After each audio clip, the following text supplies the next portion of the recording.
Our first guest today is Mr. Salman Akram Raja, who is an advocate of the Supreme Court and senior partner at Raja Mohammad Akram.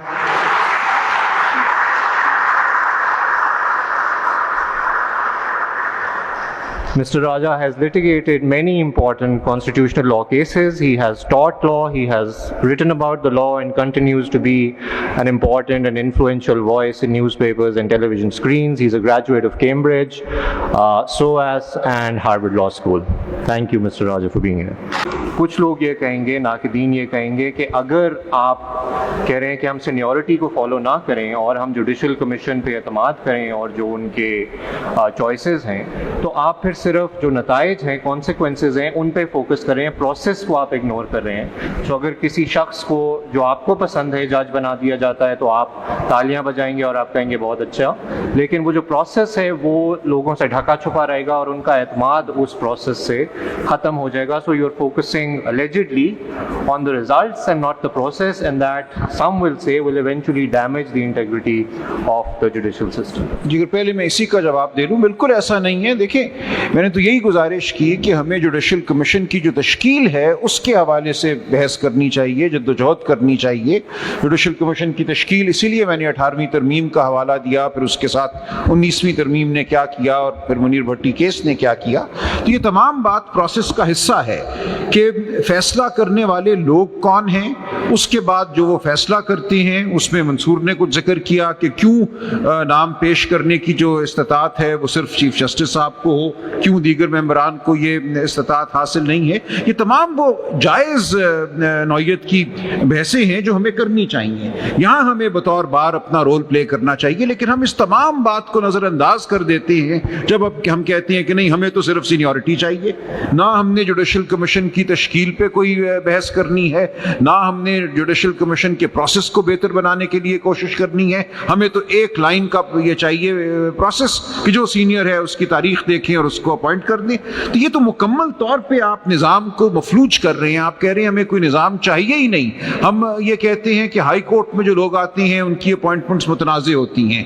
High court में लोग मुख्तलिफ वजूहात की बिना पर आ जाते हैं, किसकी किससे कोई रिश्तेदारी है या किस चेंबर का जोर ज़्यादा चल गया वगैरह वगैरह.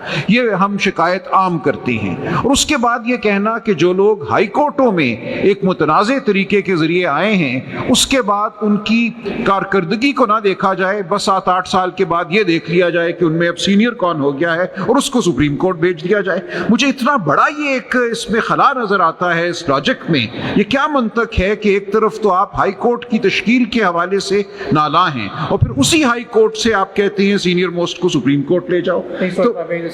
तो कुछ लोग कहेंगे कि you are arguably mischaracterizing the argument. They might say कि आप जो बाकी तरमीम है जुडिशल कमीशन की कॉम्पोजिशन की वो आप करें, लेकिन जब आप वो सारी बहस मुबासा कर रहे हैं और आप उस आर्किटेक्चर को ठीक करें तो तब तक आप सीनियरिटी पे रिलाई करें.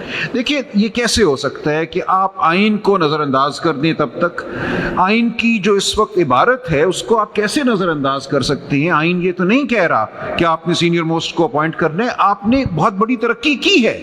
जो मिसालें हामिद खान साहब ने दी, मैं बसद एहतराम कहता हूँ, 1950 की दिहाई से, 1960 की दिहाई से, 1970 की दिहाई से और 80 और 90 की, ये तमाम बातें अल जिहाद से पहले की हैं. ये तमाम बातें 18वीं तरमीम से पहले की हैं. ये सब कुछ उस वक्त हुआ जब कोई मुतलकुल अनान चीफ मार्शल लॉ एडमिनिस्ट्रेटर या कोई गवर्नर जनरल नौयत का शख्स जो दिल चाहता था कर सकता था. मुनीर साहब की अपॉइंटमेंट इसी तरह हुई, गवर्नर जनरल ने कर दी. उसके बाद अयूब खान ने क्या किया, ज़ियाउल हक ने क्या किया, मुशर्रफ ने क्या किया. कैसे ये बातें आज रेलेवेंट हैं? आज तो हम बात कर रहे हैं कि एक कमीशन है, हमने एक बहुत बड़ी जद्दोजहद की, एक बहुत बड़ा सफ़र तय किया. अल जिहाद ने कुछ बेहतरी पैदा की. जो पहले सिर्फ प्राइम मिनिस्टर के हाथ में ताकत थी उसको प्राइम मिनिस्टर से लेकर हमने चीफ जस्टिस को दे दिया, वो भी ठीक ना हुआ. हमने फिर एक जद्दोजहद की, 18वीं तरमीम आई, 19वीं तरमीम आई. हम एक इर्तका के एक प्रोसेस में जो से गुजर रहे हैं. ये कह देना कि अब इस तमाम इर्तका पर एक ہم لکیر لگا دیں اور واپس ہم چلے جائیں سینیورٹی پہ.